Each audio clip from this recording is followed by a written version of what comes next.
शाम प्राची टीवी पर सीरियल देख रही होती है, तभी उसकी सास वहां आती है। अरे सीरियल में तो ऐसे मग्न है जैसे आज रात का खाना पड़ोसी आकर बनाएंगे। मुझे पता ही नहीं था आपने अपने बेटे की शादी पड़ोस में भी की हुई है। हैं? मतलब? मतलब इस घर में सारा काम बहू ही करती है, आप तो सिर्फ खर्राटे मारती हैं। अच्छा जी, फिलहाल तो तुम आराम फरमा रही हो, चलो जाओ, ये मेरे टीवी देखने का समय है। आहा, इसीलिए मुझे भगाया जा रहा है। सॉरी, अब तो बिल्कुल नहीं जाऊंगी। प्राची की इस बात पर दोनों सास बहू के बीच टीवी रिमोट के पीछे बच्चों जैसे छीना झपटी शुरू हो जाती है, जिसके बीच श्लोक भी काम से घर वापस आ जाता है। आज मेरी चूहे बिल्ली की जोड़ी किस बात पर झगड़ रही है? अरे तेरे बीवी मुझे टीवी ही नहीं देखने दे रही। अरे तुम्हारी मम्मी मुझे खाना बनाने के लिए फोर्स कर रही है। अरे वाह, ऐसे बेतुके रीजन पर तो बच्चे भी झगड़ा नहीं करते। अरे मुझे कुछ मत बोल, सब इसने ही शुरू किया है।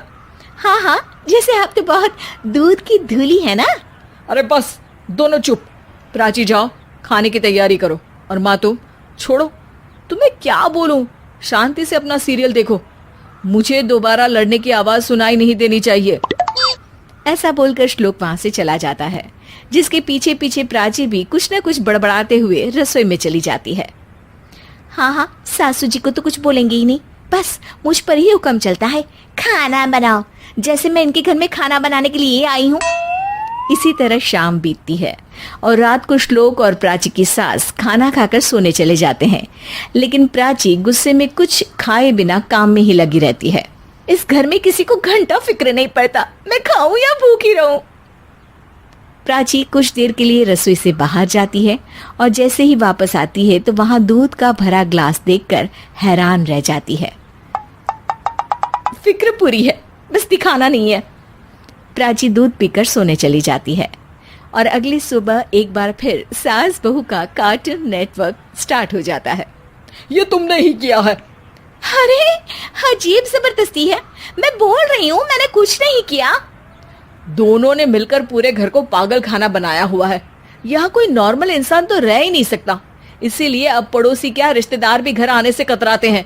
और सुन बेटे, तू भी चंगा, तेरी माँ भी चंगी, तेरी बीवी भी चंगी, रिश्तेदार। हाँ जी, आपको नहीं पता क्या, गंगाधर ही शक्तिमान है, रिश्तेदार ही। हाँ हाँ, बस समझ गया। कभी जानवरों जैसे लड़ेंगी तो कभी जुगलबंदी करेंगी। भाई मैं आप दोनों के बीच में नहीं फंसना चाहता।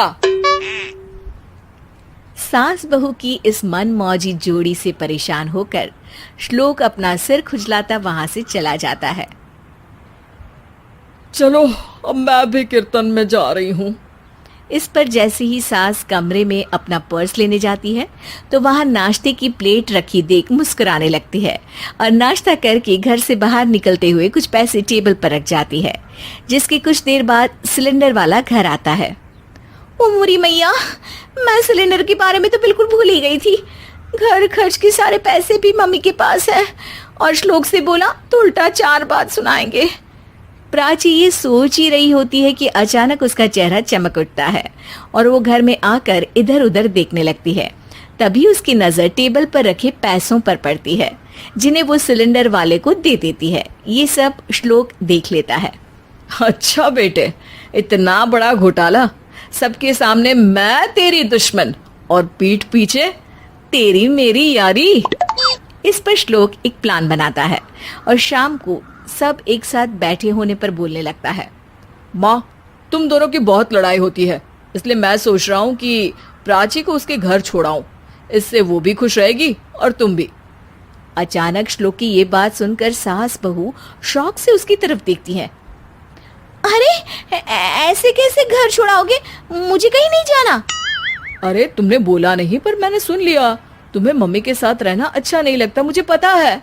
अरे वो अरे, जब बहू खुद कुछ काम बोले तो वो तुझे सुनता नहीं, और अब जो इसने बोला ही नहीं वो तू समझ गया।